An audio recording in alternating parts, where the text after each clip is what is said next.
This channel does not promote any violent, harmful, or illegal activities. All content provided by this channel is meant for an educational purpose only. আজ চতুর্থী যে পুজোগুলোর উদ্বোধন মুখ্যমন্ত্রী করেননি সেখানকার মণ্ডপেও প্রতিমা পৌঁছতে শুরু করেছে। পাড়ায় পাড়ায় ট্রাক ঢুকছে। শুধু কুলতলির ওই মহিষমারিতে সেখানেও একটা শকট ঢুকেছে আর কি, শববাহী শকট। এক ফোঁটা মেয়েটার ক্ষতবিক্ষত আর কাটা ছেঁড়া করা দেহটা তার বাড়িতে পৌঁছেছে। আর তারপর ওই এলাকার কারও মনে হাঁড়ি চড়ানোর মানসিকতা ছিল না। দেখুন, যেদিন দেহটা পৌঁছলো সেদিনই ঘটনাস্থলে পৌঁছলো ফরেনসিক টিম। 3 দিন পর খেয়াল করে দেখুন, জলায় দেহ উদ্ধার হয়েছে। সেই জায়গাটা ঘিরতেই কত ঘন্টা লাগিয়ে দিয়েছিল পুলিশ। তারপর 3 দিন জল ঝড় বৃষ্টি হওয়ার পর সেখানে ফরেনসিক টিম গেছে। আসলে পুলিশের এই সিস্টেমটাকেই একটা আস্ত নমুনা বলে মনে হচ্ছে, জানেন তো। এদেরই সংগ্রহ করে রাখা উচিত। হয়তো কাজের এই নমুনা দেখেই বালিকার পরিবার রাজ্যের হাসপাতালে ময়নাতদন্তে রাজি হয়নি। শেষ পর্যন্ত কল্যাণীর ওই জেএনএম হাসপাতালে কোর্টের নির্দেশেই সেখানে ময়নাতদন্ত হয়েছে। এবং ময়নাতদন্তের জন্য কল্যাণী এইমস থেকে 3 ডাক্তার এসেছিলেন। ভিডিওগ্রাফি করা হয়েছে, অন্যান্য নিয়ম টিয়মও মানা হয়েছে। কিন্তু ময়নাতদন্ত সহ যাবতীয় তথ্য প্রমাণ নিয়ে রাজ্য পুলিশই তদন্ত করুক, সেটাও তো সন্তানহারা মা চান না। রাজ্যের শাসক দলের লোকেরা যতই ওই সিবিআই এর ব্যর্থতার পরিসংখ্যানটা প্রচার করুক, ঘটনা তো তারাও যে বিরাট কাণ্ড করছে এখন পর্যন্ত আমরা দেখতে পাচ্ছি না, বলতে পারছি না। কিন্তু রাজ্য পুলিশের ওপর অনাস্থাটা কোন জায়গায় গেছে ভাবতে পারছেন? যেখান থেকে ওই লোকে লেসার এভিল বলে না, কে কম, দুজনেই হয়তো এরকম ব্যর্থ, কিন্তু সে মধ্যে কে কম ব্যর্থ এটা ধরে নিয়ে সবাই সিবিআইকে চাইছে। যার ঘরে এই ধরনের কোনো কোট আনকোট দুর্ঘটনা ঘটেছে সেই সিবিআই তদন্ত চেয়ে বসছে। পুলিশ দিবসে রাজ্য পুলিশের ভালো পারফর্মারদের মেডেল দেওয়া হয়। জনতা কিন্তু ওই খাঁকি উর্দিতে একের পর এক অবিশ্বাসের মেডেল সেটা দিচ্ছেন। এবার উর্দির মর্যাদা রক্ষার দায়িত্ব যাদের, তাদের বুকে এই অবিশ্বাসটা বিঁধবে না? নিশ্চয়ই বিঁধবে। আসলে কেউ নিজের অস্তিত্বটা বিপন্ন হোক এটা চায় না। এবং আমরা নিশ্চিত যে পুলিশের অসংখ্য ভালো অফিসার রয়েছেন যারা এই পরিস্থিতিতে ভেতরে ভেতরে কুঁকড়ে যাচ্ছেন অথবা অস্থির হয়ে উঠছেন। প্রশ্নটা তো সেখানেই, তাদের এই অবস্থায় এনে ফেলছে কে? চাইছি দোষীদের ফাঁসি, ওদিক থেকে অধিকতম শাস্তি চাই। পুলিশ 100 বারই কাজ করতে পারত। পুলিশ কাজ করলে আমার সন্তানটা আমি হারাতাম। পুলিশ গুরুত্ব দেয়নি, পুলিশ পার্টিতে ব্যস্ত ছিল।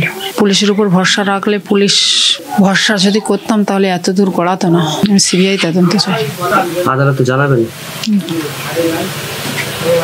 খুবই শীঘ্রই। পুজো হবে কি করে? পুজোর আগে তো আমার মাকে বিসর্জন দিয়ে দিয়েছে রাক্ষসেরা। পুজোটা কি করে?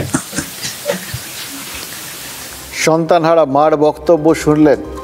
আবার বলছি, পুলিশকে দেগে দেওয়াটা তো খুব সহজ ব্যাপার, এখন স্বাভাবিক ব্যাপার হয়ে গেছে, সবাই দেগে দিচ্ছেন। কিন্তু বিষয়টা সত্যি অতটা সহজ নয়, ওটার গোড়ায় যাওয়া দরকার। পুলিশ কেন এই রকমভাবে ভিলেন হয়ে যাচ্ছেন সেটা একটু খুঁজে দেখা দরকার, জানেন তো। সব কিছুরই রুট কজ বলে তো একটা ব্যাপার থাকে। সমস্যার যদি গোড়ায় কোনো মানে কিছু একটা ঢুকে বসে থাকে তাহলে সেটা তো কোথাও গিয়ে রোগের আর কি একদম কারণটাকে নির্মূল করতে হয় না। সেটা খুব ইম্পর্টেন্ট, খুঁজে দেখাটা খুব ইম্পর্টেন্ট। আমার ধারণা রাজ্য সরকার খুঁজতে বসবে নিশ্চয়ই, কারণ তারাও তো জানেন মানুষ যদি কোনো ক্ষেত্রে বিক্ষুব্ধ হতে থাকে পুলিশের ওপর, খানিকক্ষণের জন্য হয়তো পুলিশের লেভেলটার ওপর দিয়ে চলে যাবে, কিন্তু আলটিমেটলি আঁচ তো সরকারের ওপর এসে পড়বে। ফলে তারা নিশ্চিতভাবেই এই ব্যাপারটা অত দূর অবধি যেতে দেবেন না। তার আগেই খুঁজতে বসবেন কোন জায়গায় গিয়ে পুলিশ এইভাবে সবার বলে না পাঞ্চিং ব্যাগ, যে যেরকম পারছেন এসে অবিশ্বাসটা লেপে দিয়ে চলে যাচ্ছেন সেরকম আর কি। সেই জায়গাটায় কী করে হলো সেটা নিশ্চয়ই খুঁজে দেখবেন। দেখুন, যারা দাবি করছেন তিলোত্তমাকাণ্ড গ্রাম বাংলায় প্রভাব ফেলেনি, তারা কুলতলি আর পটাশপুরে যেতে পারেন।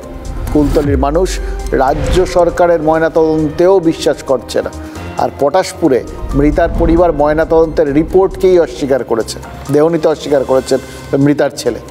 ভুবনমঙ্গল গ্রামে শনিবার সকালে বিবস্ত্র অবস্থায় এক মহিলার দেহ উদ্ধার হয়েছিল। প্রতিবেশী সুখচাঁদ মাইতি তাকে বাড়ির থেকে তুলে নিয়ে গিয়ে ধর্ষণের চেষ্টা করেছিল বলে অভিযোগ, আর তারপর কীটনাশক খাইয়ে হত্যা করার অভিযোগটা রয়েছে। তমলুক হাসপাতালে নিয়ে যাওয়া হয়েছিল, কিন্তু মহিলাকে বাঁচানো যায়নি। কিন্তু যে ময়নাতদন্ত সরকারের তরফে করা হয়েছে, মানে রাজ্যের তরফে করা হয়েছে, তাতে বিষ প্রয়োগের উল্লেখ থাকলেও ধর্ষণের কোনো রকম উল্লেখ নেই। তাই দ্বিতীয়বার ময়নাতদন্ত চেয়ে হাইকোর্টে যাওয়ার কথা ভাবছে মৃতার পরিবার। এবার খেয়াল করে দেখুন, তিলোত্তমা কাণ্ডের পর বারবার বলা হয়েছিল দেহ তড়িঘড়ি সৎকার করে দেওয়ার জন্যই দ্বিতীয়বার ময়নাতদন্ত করা যায়নি। তার মানে মানুষের মনে এই ভাবনাটা ঢুকেছে, সেটা প্রত্যন্ত গ্রামের মানুষ হলেও। কিন্তু মায়ের ব্যবচ্ছেদ হওয়া দেহের আবার ব্যবচ্ছেদ চাইছেন সন্তান, বা মাকে ধর্ষণ করা হচ্ছে এই অভিযোগটা সন্তানকে তুলতে হচ্ছে, সেটা কতটা মর্মন্তুদ বুঝতে পারছেন? এটা হচ্ছে তার কারণ ওই সন্তানের সন্দেহ পুলিশ অপরাধ ধামাচাপা দেওয়ার চেষ্টা করবে। সুবিচার পেতে এই মরিয়া ভাবটা প্রশাসনের প্রতি কত বড় অনাস্থা কল্পনা করতে পারছেন? যারা কথায় কথায় সংবিধানের ক্রুসেডার হতে চান, তারা ভেবে দেখতে পারেন এই ছোট ছোট কাণ্ডে কিন্তু আইনের প্রতি ভরসাটাও একটু একটু করে মরে যাচ্ছে, আর তাতে সংবিধানের মৃত্যুই হচ্ছে।